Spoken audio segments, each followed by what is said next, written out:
Today, we're diving into a powerful, century-old idea that, honestly, feels more relevant now than ever. We're talking about habit formation, but from the perspective of the brilliant 19th century educator Charlotte Mason. And let me tell you, this isn't just about getting kids to do their chores. It's a really profound philosophy for shaping character and, well, building a life. And this quote, it says it all, doesn't it? Charlotte Mason really understood that the tiny, seemingly insignificant things we do over and over again are the actual building blocks of our future. It's a huge thought, really. Your destiny actually begins with just one single intentional act. So, does this sound familiar? Did you brush your teeth? Hey, put your coat away. Please, can you just focus for 2 minutes? It's exhausting, right? That constant nagging, that feeling that you're personally managing every single little action all day long. Well, this is the big promise of Mason's approach. And it's not about control, it's actually about liberation.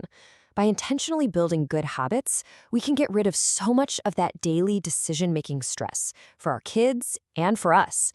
And that opens up all the space for the stuff that actually matters, you know? Okay, so to really get how this works, we need to dig into the philosophy behind it.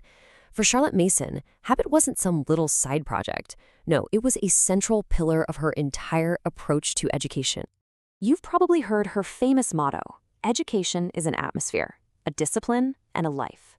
Now, the key word we need to zoom in on here is discipline, because it's not what you probably think it is. See, for Mason, discipline had nothing to do with punishment or negative consequences. Not at all. It was the proactive, thoughtful, intentional work of forming good habits. She saw it as a parent's fundamental job to help a child build these positive routines that would literally serve them for their entire life. And this is just so important. Mason's whole philosophy kicks off from this core belief that children are born persons. This means we don't treat them like empty buckets we need to fill up, but as whole, complete individuals with their own minds and incredible potential, who we just have the privilege of guiding. Okay, now this is where things get really cool. This is where Charlotte Mason's thinking was just unbelievably ahead of her time. She used this amazing metaphor that perfectly explains the science of how habits actually form inside our brains. I mean, listen to that. She wrote this in the late 1800s. She somehow knew that our brains physically change based on the thoughts and actions we repeat. Every single time we do something, we're literally carving a pathway, a rut, as she called it, right into the nerve stuff of the brain.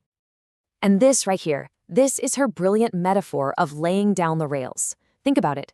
Each time a child does a good thing, a rail is laid down. Do it enough times and a full track is formed. And pretty soon, the train of their behavior just glides along that track smoothly, automatically, with no effort or fighting. It just goes. It's just incredible, isn't it? What she figured out intuitively is exactly what modern neuroscience now calls neuroplasticity, the brain's amazing ability to rewire itself by forming new connections. She was 100 years ahead of the science. Wild. All right, so the why is pretty amazing, but what about the how? How do you actually do this? Well, Mason laid out a very clear, very practical, step-by-step process for it. So here are the basic stages. You start by choosing just one habit at a time and getting the child excited about it. Then you create an environment where it's easy to succeed, and you model the behavior yourself. Then comes the really important part. Tons of consistent repetition without nagging, while you watch carefully to make sure there's no backsliding. And the end goal, the child takes over and runs the habit themselves. Mason gives this perfect example. Say you're teaching Johnny to shut the door. Instead of yelling, "Johnny, shut the door," after he's already halfway across the house, the mother just calmly calls him back. Every single time he forgets. She walks with him back to the door and has him close it. It's not a punishment, there's no anger. It's just calmly, cheerfully laying that rail again and again until the track is built and the action becomes totally automatic. So how does this all translate into the school part of a Charlotte Mason education? Well, it's not separate. It's woven right into the fabric of her methods. The lessons themselves are actually designed to build habits.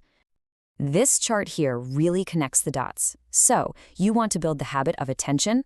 Well, the method is to use short, varied, interesting lessons that stop the mind from getting bored and wandering off.